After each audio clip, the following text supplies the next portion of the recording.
When I first read the story about Guru Mai's dream, I understood it a little bit differently than the way that I do now.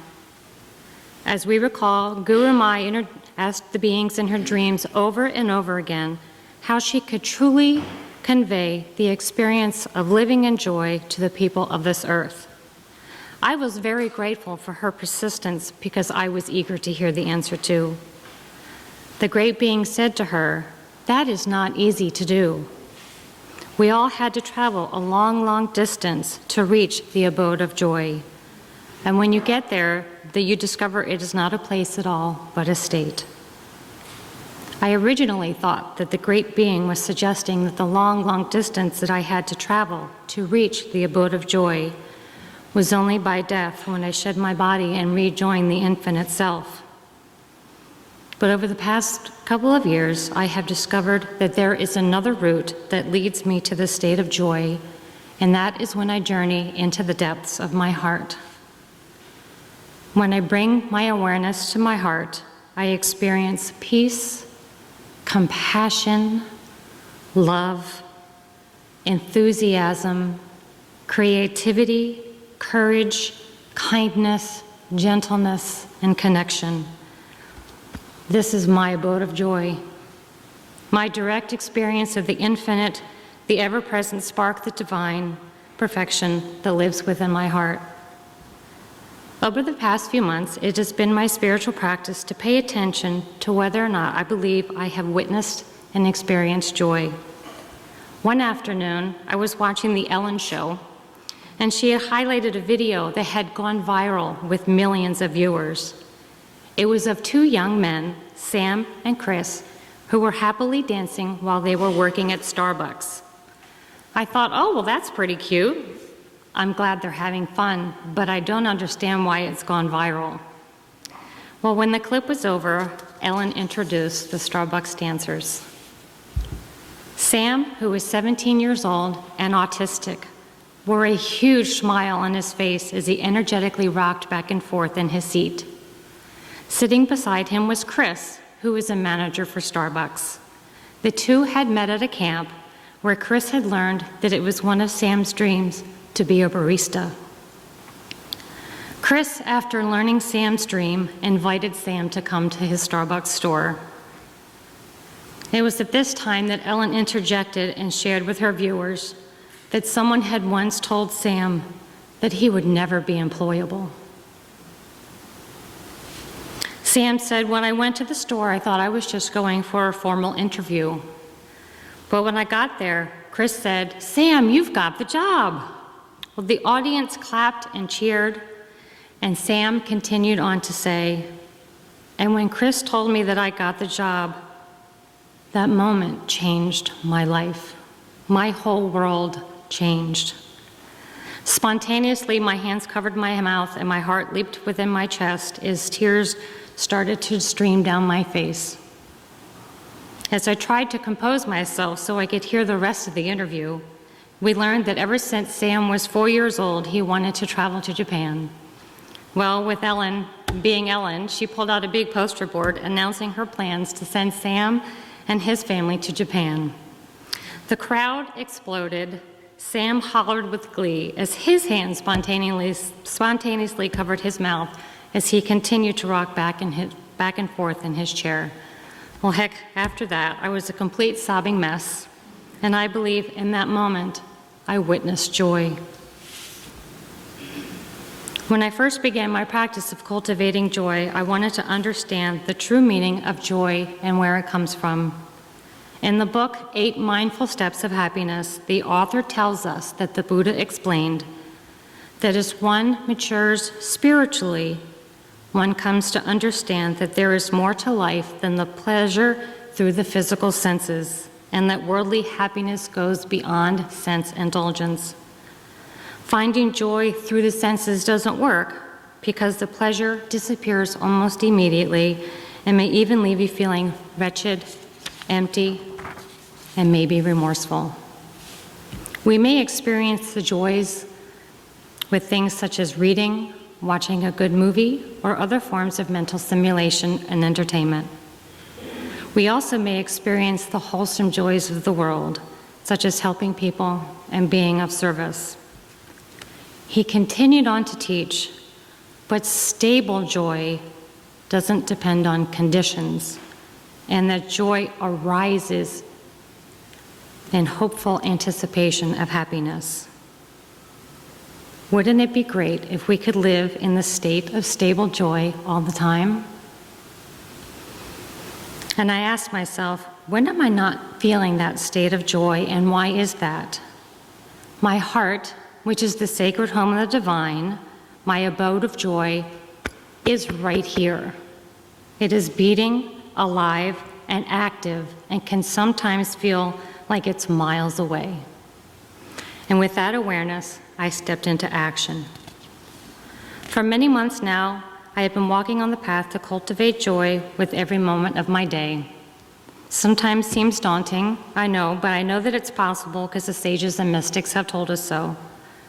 The first thing that I needed to do was to renounce my lack of faith and remember that I have the ability and will receive the grace that I need to reclaim this birthright. I have found that cultivating the state of joy is like cultivating a luscious and fruitful garden that I can go to again and again to gather its fruits. And the first step in growing a garden is finding a land and claiming it. This is the land. This is my life. I'm responsible for whether or not I am living in the state of joy this very moment. The Buddha said, my joy does not depend on conditions that I cling on to, like whether or not my daughter cleans her room, if the stock market has regained its losses, if I've lost 5 pounds, or if a certain someone loses his run for the White House. My joy does not depend on attachments that I may create for myself, like my socioeconomic status, fruits of my labor, or worldly appraises for my accomplishments. It does, however, depend on my efforts to be awake and to remain present. Our second task in our garden is to clean the soil and to prepare the foundation in which we can cultivate our joy. We have to take out the debris that gets in the way of experiencing joy. We need to compassionately remove the weeds of self-doubt, shame, worry, judgment, and feeling of separation that can lead us to feel unworthy, inadequate, or small. We need to gently dig out the stones of anger and resentment that can deafen our ears and harden our hearts. And in every garden, there are those weeds that are invasive and stubborn and hard to get rid of, just like the fear is in our lives. As we do the internal work, it is important to ask ourselves, can I live a life where my own debris can be let go? And what would that look like? Can I, Carolyn Stern, let go of the fear of not having enough money? Can I let go of the shame that I felt as a child as 2 kids from across the street threw pine cones at me for no apparent reason? Can I let go of the anger I feel towards a family member who had been verbally abusive? I do want to let this debris go, but before I do, I need to look at each negative situation and to see what positive life lesson it has to offer me. And when I have learned this lesson, and when I have received the gift, I can lovingly remove the debris of fear, shame, and anger with gratitude. I believe that the biggest obstacle that blocks joy from our lives is the incessant chatter of our minds. The mind's job is to have thoughts, comprehend, contemplate, discern, judge, and create. Our mind is our friend and one of our most powerful tools we are gifted as human beings. But when it is unsettled, indecisive, restless, and uncontrolled, it can wreak havoc on our lives. Did you know that the mind generates over 60,000 thoughts per day? That's more than 40 thoughts per minute that can get in the way between us and the world every day. if we are not present enough to witness the thoughts and the direction in which our mind are leading us to, we have the potential to be led down a rabbit hole of delusion. Pema Chodron teaches that there are numerous ways to work with the mind, and one of the most effective ways is through the tool of sitting meditation. Sitting meditation opens us up to each and every moment in our life. In meditation, our thoughts and emotions can become like clouds that float in and then pass away. Good and comfortable, pleasing and difficult and painful, all of this comes and goes. So the essence of meditation is in training in something that is quite radical and definitely not the habitual pattern for our species, and that is to stay with ourselves no matter what is happening, without putting labels of good or bad, right or wrong, pure or impure on top of our experience. Meditation gives us the opportunity to have an open and compassionate attention to whatever is going on. The meditative space is like the big sky, spacious and vast enough to accommodate anything that arises. Along with meditation, practicing grateful living is a powerful tool that we can use to cultivate joy. Practicing grateful living asks us to be aware and to notice all that is already present and abundant in our lives. Brother David Steindl-Rast, a monk and interfaith scholar, gave a TED Talk in 2013 and explained that gratefulness happens when something that is valuable that has been given to us and has been given to us freely. Grateful living is becoming aware that every moment is a given moment. It is a present. You haven't earned it. You haven't brought it about in any way, and there is no assurances that another one will be given to you. We can be grateful in every given moment, for we are given the opportunity to choose how we are going to respond to life situations, even if the moment is a difficult one. We can rise to the occasion and rise to the opportunity that is given to us. We can rise to it by learning something from it. We miss so many opportunities because we don't stop in our busy lives. He encourages us to pause, look around, and to use our senses and enjoy the moment that has been given. The opportunity in the moment invites us to do something. That is what life has to offer in the present moment. How are you going to choose to respond to each moment and opportunity that you are given? When we choose to be grateful, we are not fearful. When we choose not to be fearful, we are not violent. And when we are grateful, we act out of a sense of enough, and we are willing to share. A grateful world is a world of joyful people. The practice of mindfulness is another wonderful tool to help us cultivate joy. It quiets the minds and helps us to maintain awareness in the present moment. Thich Nhat Hanh teaches that mindfulness is the energy of being aware and awake in the present moment.